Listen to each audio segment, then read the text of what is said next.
Okay, welcome back. We're going to do the, what I'm going to do is look at these 4 chapters that have been assigned. For one of the lectures, I asked you to watch a video on YouTube, and it gives us the history of the Gulag Archipelago. And as you can see, the history of the Gulag Archipelago is quite remarkable. Solzhenitsyn, I keep going back to Dostoevsky. Solzhenitsyn writes the Gulag Archipelago in secret after he has written his One Day in the Life of Ivan Denisovich and In the First Circle and Cancer Ward. He writes this, as you can see, it's not published until the mid-1970s, after he receives the Nobel Prize. But he is writing this for nearly 20 years,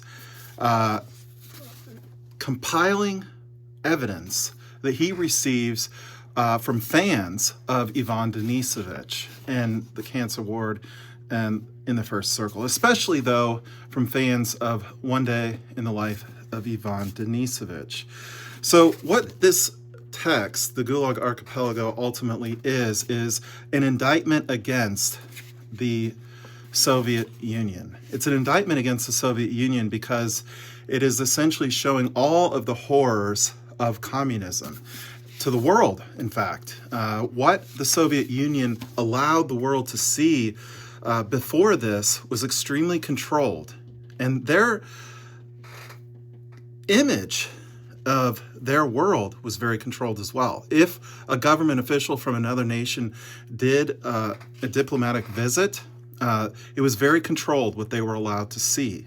We're even told by Solzhenitsyn a number of times what different political leaders were allowed to see of the Soviet Union. Even if they were allowed to see the labor camps, it was very controlled and limited in scope. So this comes out in France first and then throughout the world as a shock, I think, to a lot of people who had been very supportive of communism, or at least some form of communism, some form of socialism advocated by Marx. And what we see is that the Soviet Union is far from a utopia.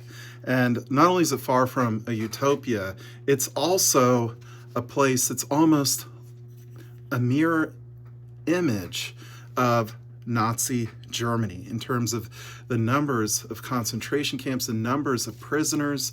And not only is it larger in scope, but it has been going on for a much longer period of time. And nobody, as we see in Chapter 4 of Volume 1 of Part 1 of the Gulag Archipelago, has ever been brought to justice. Unlike what we see in Germany, as Solzhenitsyn points out, there's no sense of coming to repentance, even any sense of awareness of what has happened. Okay, so let's look at this text. We have to remember that for Solzhenitsyn, he himself knows what it's like to be a rabbit, as he says, one who is arrested, one who is imprisoned himself.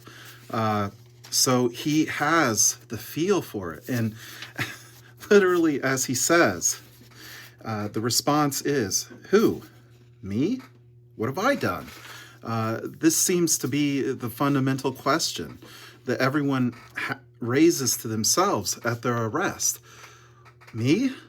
What for? As is said on page 4 of Volume 1.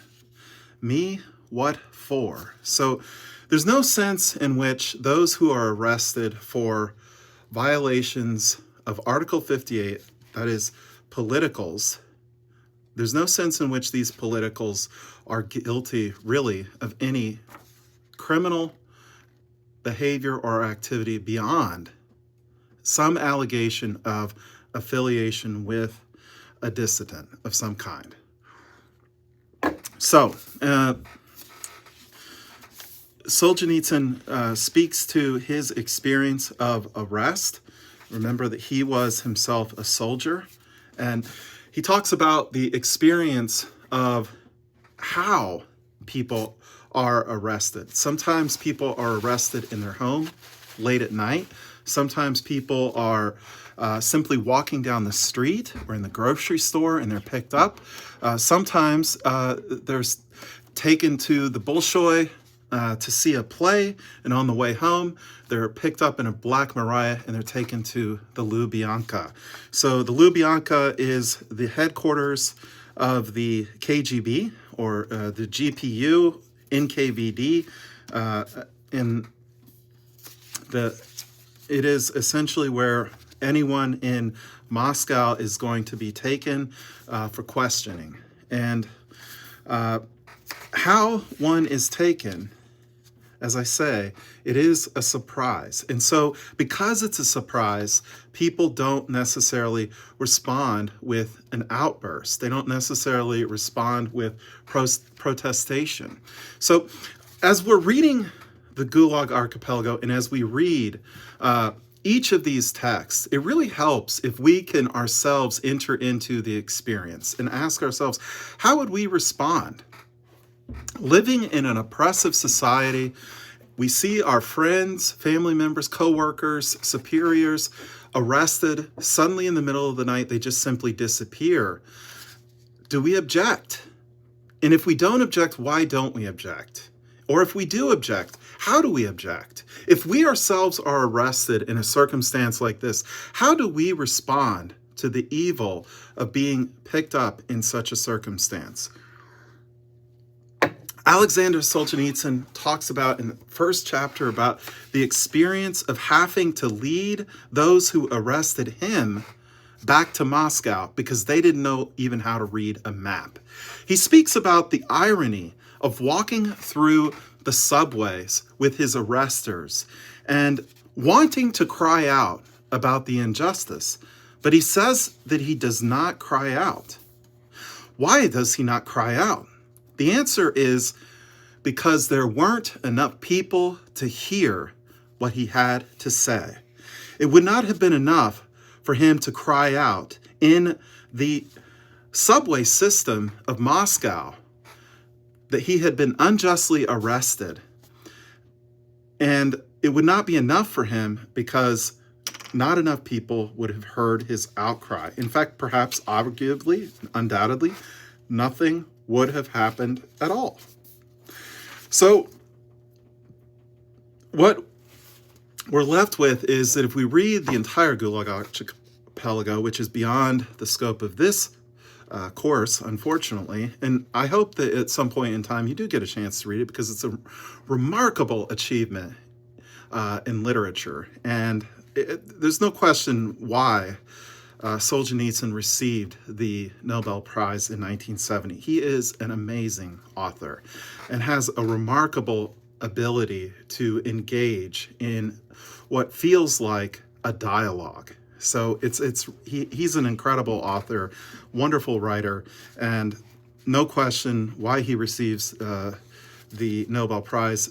He has a remarkable ability to take different vignettes and experiences and to bring them in and use them in context and as examples. So when it comes to that question of arrest, and you never know, we've all perhaps at one point of time or another experienced being accused of something that we have not done.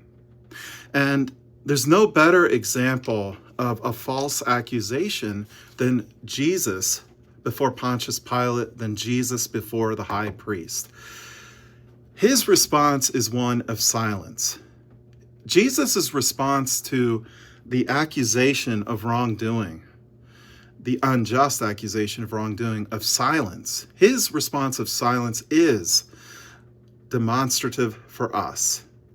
Now, I think we've all experienced accusations, maybe nothing more than just being a kid, but perhaps something more serious. Perhaps somebody next to us in class was caught cheating on a test and we're accused of cheating on the test as well, even though we didn't do it. But the experience of that accusation has the response within us. It's a visceral response of, who, me? I didn't do that. It's a visceral, instinctual response. And Jesus is demonstrative of the experience of being accused insofar as he is quiet. He realizes that by speaking out, the only thing that he can do is make the situation worse. I liken it to being caught in a Chinese finger trap. If you've ever seen a Chinese finger trap, you put two fingers into the trap, and when you pull, as you pull, the trap itself tightens, and you just become more and more stuck. So the more you resist the accusation, the more stuck you become. This is, I think, illustrative of why Jesus, for example, does not object, why he doesn't speak out, and why speaking out really doesn't help. And that's all the more true in the case of the accused going before these inquisitors for their interrogations, these interrogators of the KGB or the NKVD before the 1950s. So these inquisitors, blue caps, as he describes them in chapter 4, their job is not really to seek out and find the truth. Their job is to find enough evidence to incriminate. And the more that one speaks, the more that one incriminates oneself. Okay, so I think that if we're reflecting on this from a theological perspective, we see Jesus accused of wrongdoing. We might think of St. Stephen, the feast of Christmas time, and the false accusation of many of the martyrs, or the accusation of many of the martyrs, and how that they respond. And it's not necessarily with outcry. It's not necessarily with fighting back. Sometimes it's simply with silence. Okay, let's look at then chapter 2. Solzhenitsyn likens the entire Gulag apparatus, the entire prison system, as a sewage disposal system.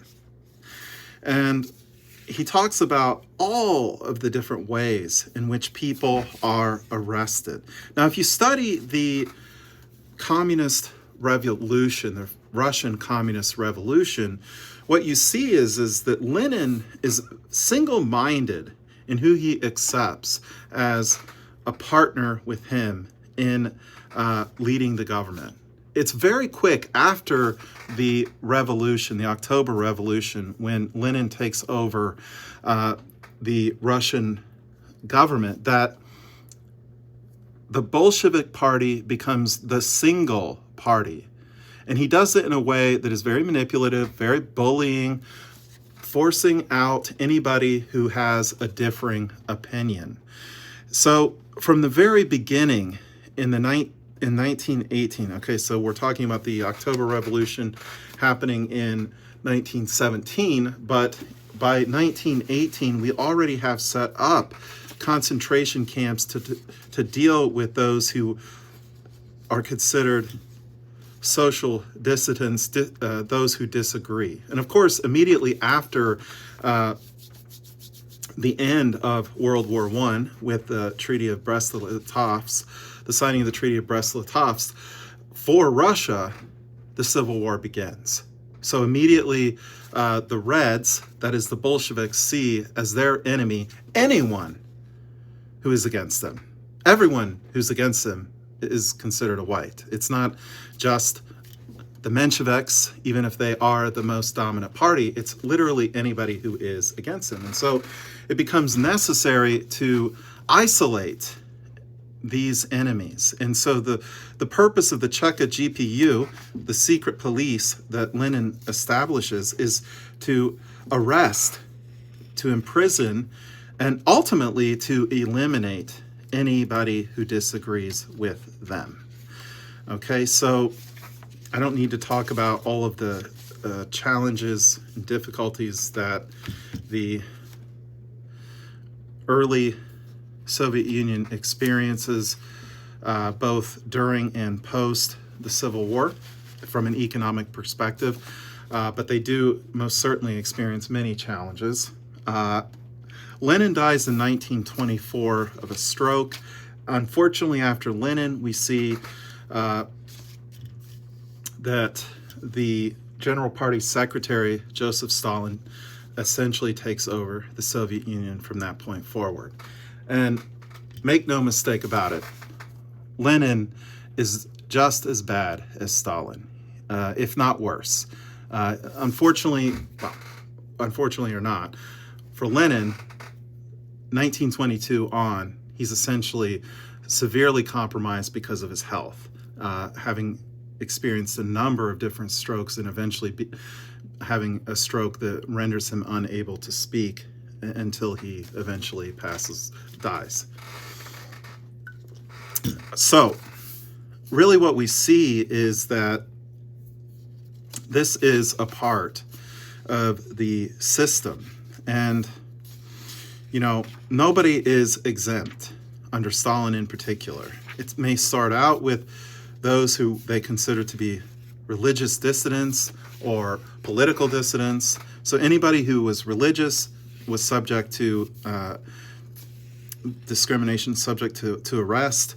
And then one of the great challenges, one of the things you have to realize is that Lenin did not have the support of the proletariat, or at least not of serfs. So anybody who was a farmer really did not support Lenin at all. So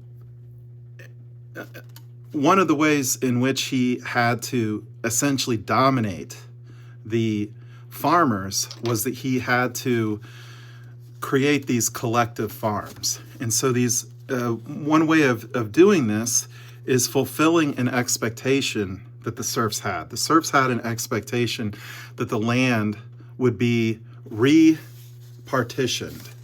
And they expected that the imperial czar would come in at some point in time and completely repartition all of the land. So one of the ways in which Lenin got the farmers on his side was that he essentially said to all of the farmers, we're going to do this massive reorganization. So he gave them permission to come in and take land from anybody who owned land in the name of being able to repartition it. However, after this initial wave of grasping and repartitioning, Lenin went in and decided to arrest anybody who disagreed or he saw as disagreeable. And what that amount to was the greatest evil of any communist is ownership of land. So anybody who owned property was really considered to be an enemy of the state. And the label that they received is kulak. Kulak is the label that describes anybody who owned property, and it could have been a peasant or it could have been a landowner. In the end, it really ended up being anybody who essentially it could end up being anybody who disagreed with the collectivization that was going on. What did this collectivization look like? Essentially, what it looked like was this. The state came in and said, each of you it was worse than serfdom. Under serfdom, they had rights. They had the ability to grow some of their own food, and after that which was partitioned to the government, to the landowner, or looking at it from a larger perspective to the czar, they were free to buy and sell what they had as surplus. In the collectivization, there was no surplus. There was an expectation that you were assigned to a parcel of land and you literally prepared that land, you prepared the crops, you grew the crops, and the state got everything. Well, the theory was that you got enough to survive on. The state got everything else. As it turned out, even even the people who grew the crops didn't get enough to survive on. And so we had massive famine throughout the Soviet Union really very early on. And famine, unfortunately, has been a characteristic of communism in the history of the 20th century. The greatest perpetrator of this, Stalin most certainly in Ukraine, but Mao Zedong in China is an even greater perpetrator of famine in the Soviet Union. Why? Well, as it turns out, as much as we want to believe that people can be motivated to grow crops for the collective, in fact, people really are much more motivated to work if they have some benefit, some ability to earn something from the work, the labor that they do. To the extent to which the black market in the Soviet Union was active, people had the ability to at least some extent survive. To the extent that an under the radar black market was suppressed and people were forced to live according to the Soviet standards, people died in droves of famine. So what we see is the principles of Marx and Lenin were, in fact, an absolute abysmal failure. So when we ask the question, who makes up, in the early part of the Soviet Union, the constitution of the gulags? Well, to begin with, it's kulaks and religious. Priests were considered risks. They were considered dangerous. They were considered subversive of the government and authority. And of course, communism is one of its main tenets is atheism. So religion has no place for the future of the Soviet Union. Okay. In this chapter in the history, this chapter, Solzhenitsyn, essentially lays out for us in this chapter, chapter 2. He lays out for us Article 58. So what is it that constitutes Article 58? What is Article 58? Article 58 is essentially, even though they're not allowed to say this, Article 58 is essentially political criminals, right? So those who were arrested because of some disagreement with or behavior that was against the standing government. So Solzhenitsyn goes through all details of what that constitutes. He himself was arrested essentially for 58 Section 10, propaganda and agitation. Remember that what he did was he wrote a letter and spoke poorly about Stalin in this letter. For this, he was sentenced for 8 years in a gulag system for propaganda, agitation, subversion. Something that to be clear about that Solzhenitsyn points out in these articles is that in order to be convicted, it's not necessary for you to actually do the crime.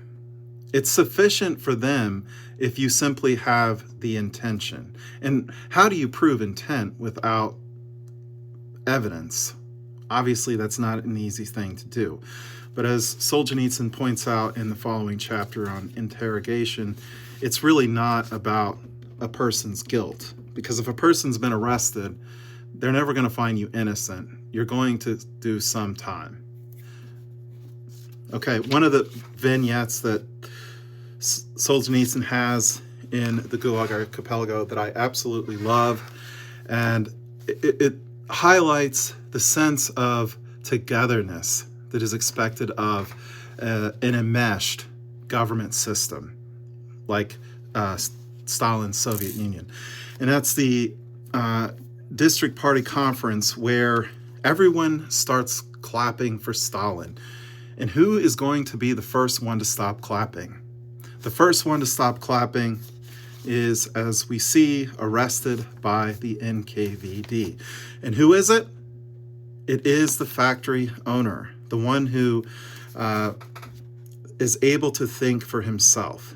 In this government, thinking for oneself is one of the most dangerous things that one can do. And anybody who can think for themselves is a danger to the system. And so this man stops clapping first, the factory owner, and that night he's arrested. After the interrogation, the interrogator says, "Don't ever be the first to stop applauding." So then Solzhenitsyn goes on to talk about Darwinian natural selection. So, and he goes on to talk about different ways in which criminals are arrested. Not criminals, but politicals are arrested. Okay. Let's look at the interrogation.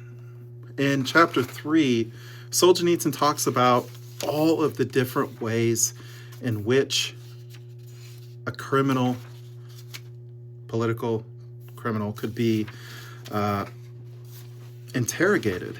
And there are all kinds of horrific methods. For one thing, it could be as simple as being yelled at, so psychological torture.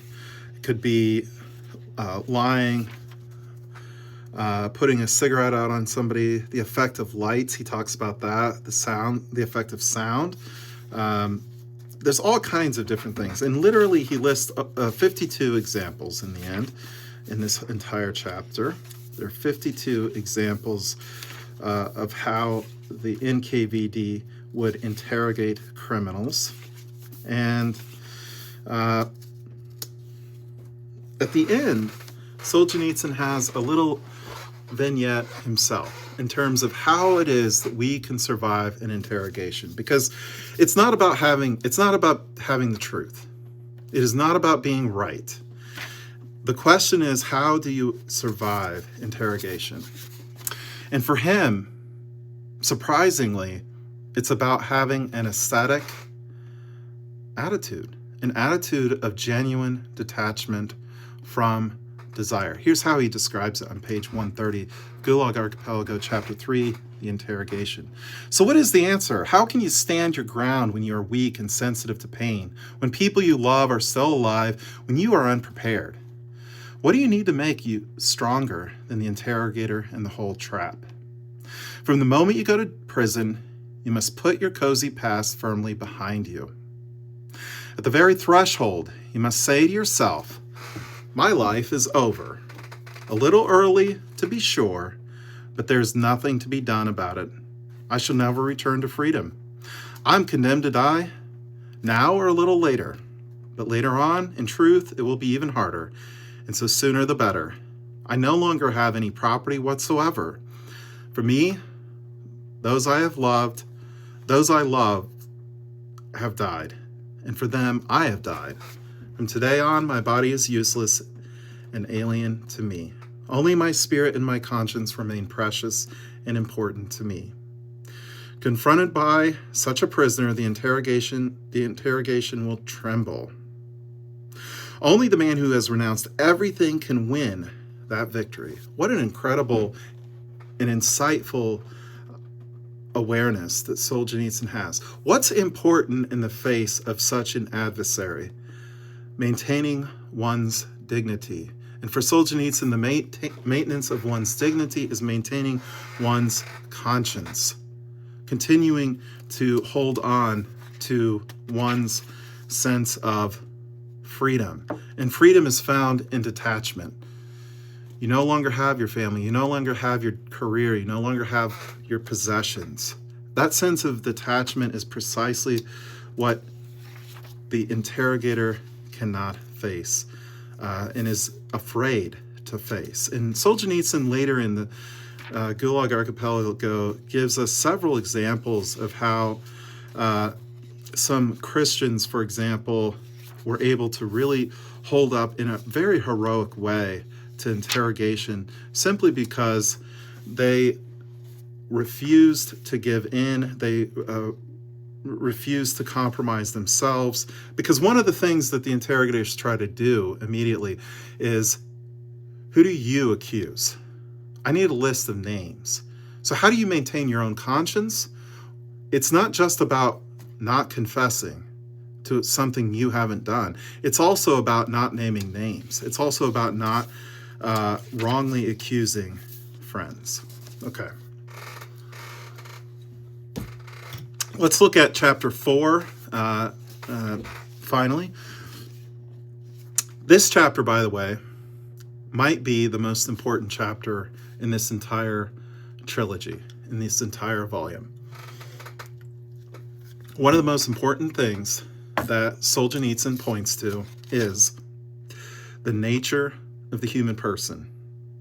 He sees evil, and he identifies evil as residing in the human heart, in that for him, everybody has a little bit of evil within themselves.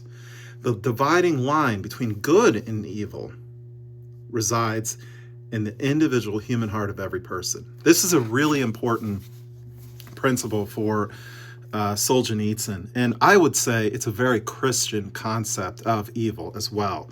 And it speaks to, with great reflection and insight, on why we see such horrific atrocities occur on such a grand scale in the 20th century. So this chapter, I can tell you right now, is probably, it's worth reading time and again. I think it's very insightful in terms of reflection on who we are, reflection on why it is that we may or may not choose to do evil, why it is that we ourselves may or may not be put in a position of being compromised. So it's a really incredible chapter. He talks about greed for power, greed for gain. He is reflecting on, why is it that somebody would ever become part of the organs, the NKVD, the blue caps? Why does he call them the blue caps? Because the NKVD, the Cheka, as they were first known, the GPU, they wear caps with blue shoulder boards, and they have a blue trim around their caps. It's a sky blue color. That's the color of the NKVD. Throughout the history of the Soviet Union, the blue at first was more pronounced, but over time became less pronounced. First, they had truly all blue hats, and then later they went to just simply blue trim. And then, anyway, kind of interesting to note that a little bit more overt early on and less overt as time goes on. But blue caps refers to the color of the insignias, shoulder straps that these individuals wore. What type of person becomes a part of the organs, the NKVD, the secret police? Who would do this? And Solzhenitsyn essentially, he doesn't have an optimistic look at this.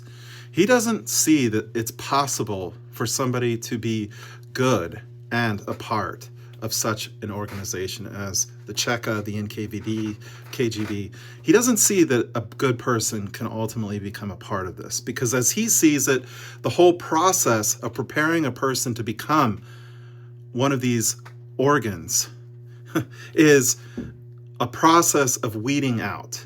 And part of the ability to weed out is to essentially remove anybody who doesn't have the stomach to be able to inflict punishment upon other people. If you can't essentially live this sadistic life and inflict punishment on others, you're not made for this particular job.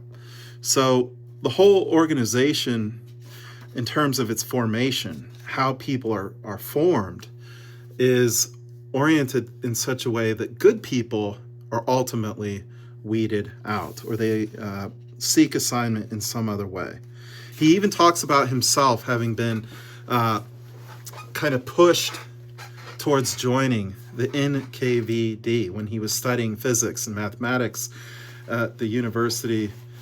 He was encouraged to consider joining, almost pressured to join the NKVD to serve the motherland. And he resisted this temptation because what came with it was higher pay, as much as 2.5 times pay of an ordinary soldier, for example. And another thing that came with it was all kinds of different material and power benefits. He talks about how if you're part of the NKVD, you have the benefit of your friends, you have the benefit of, being able to not be spoken of poorly by others. So there was certainly quite a benefit to being a part of the NKVD, but at the same time, there was a sacrifice, and the sacrifice came in the part of one's conscience. And the sacrifice was, who do you become by surrendering yourself to such an organization? It's important. Well, I think that I'm just going to simply say that Solzhenitsyn talks about two characters that are in the first circle. So remember this book, In the First Circle. Solzhenitsyn talks about Abakumov and Ryumin. And these are truly historical figures, both of whom in the end are shot and die. Abakumov is the head of the NKVD. Well, not of the NKVD. He's head of the prison system at the time. Anyway, very high up in the Politburo, and there's questions surrounding whether or not there is a doctor's plot against leaders of the Politburo. Ryumin argues that there is. Abakumov argues that there isn't. They both end up in the office of Stalin. Both end up being arrested in the end. Both themselves end up being interrogated, and both end up being shot in the end. Okay. Solzhenitsyn also talks about his own personal experience as a soldier, just a regular soldier. First, in training. Second, in being a soldier in combat. Then also about his experience of being a soldier after arrest. So first, as a soldier training for officer training, officer school, he says that he was trained to be hard, to be disciplined, to be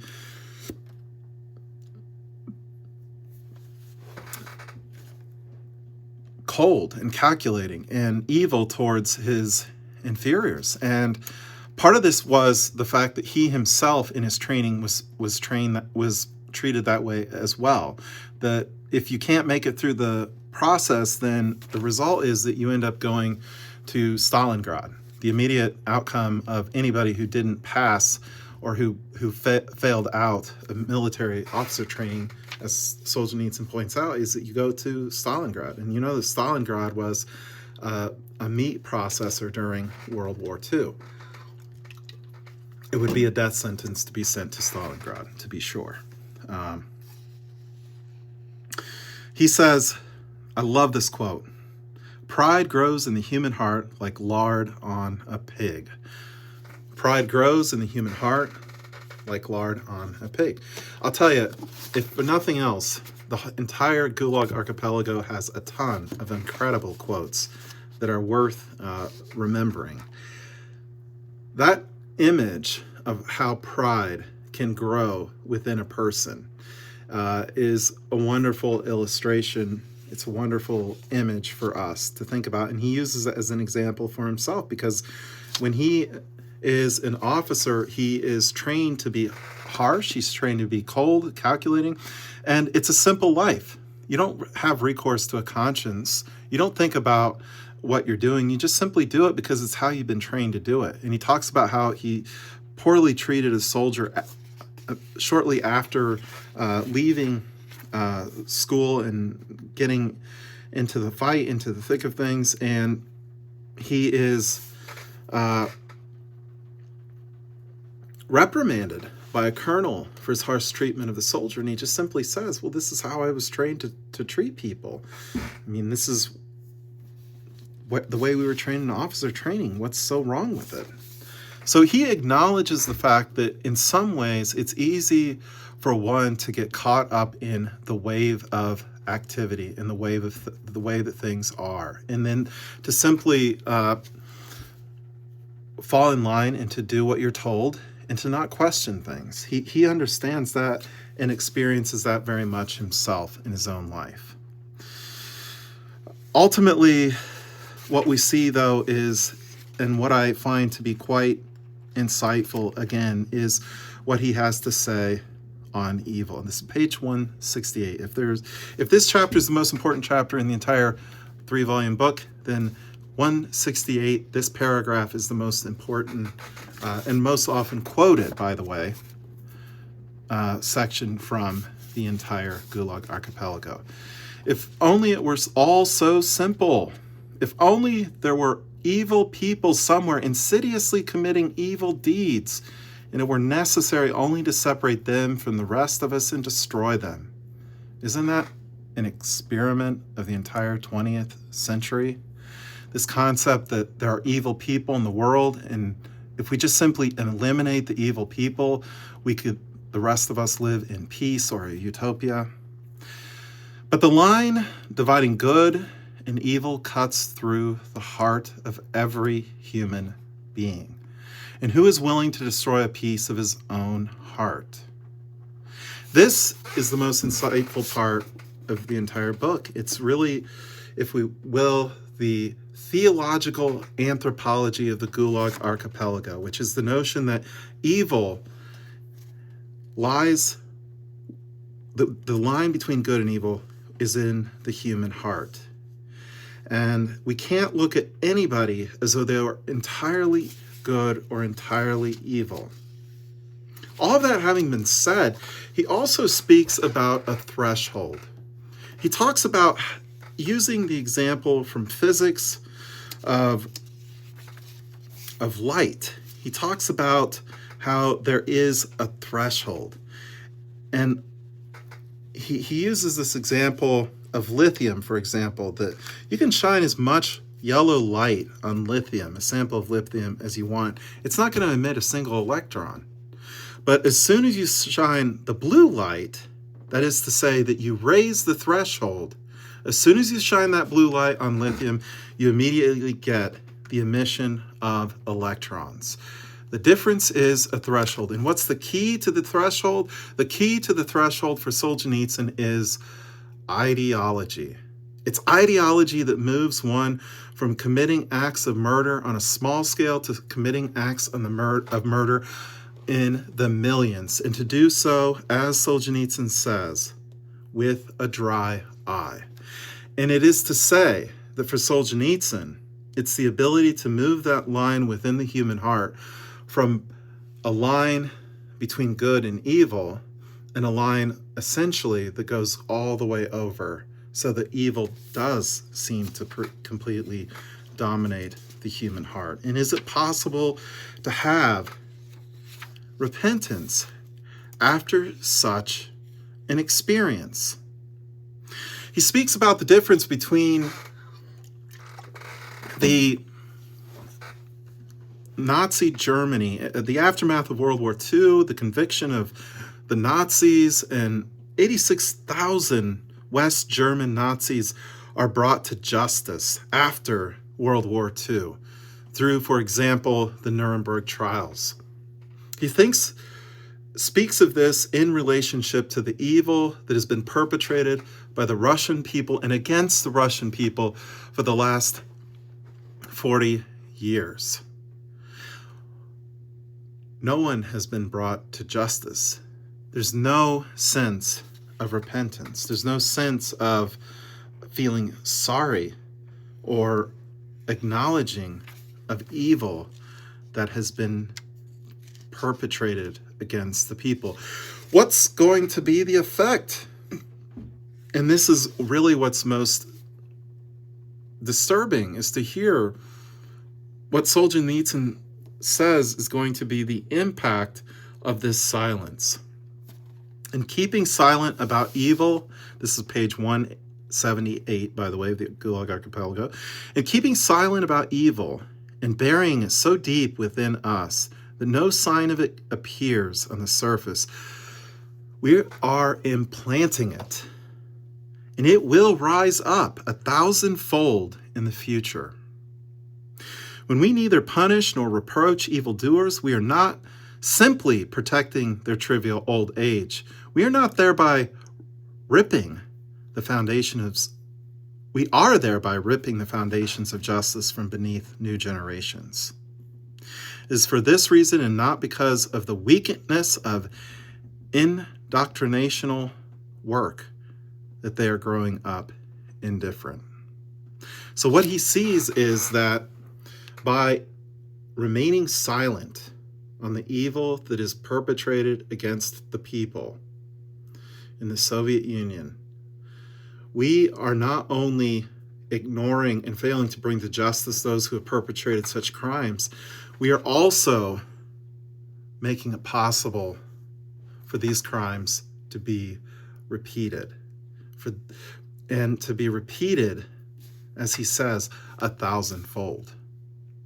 So as we can, this is I'll say the end of this particular lecture. The next time we meet will be on Thursday, and we will meet in person for the first time. Thank you.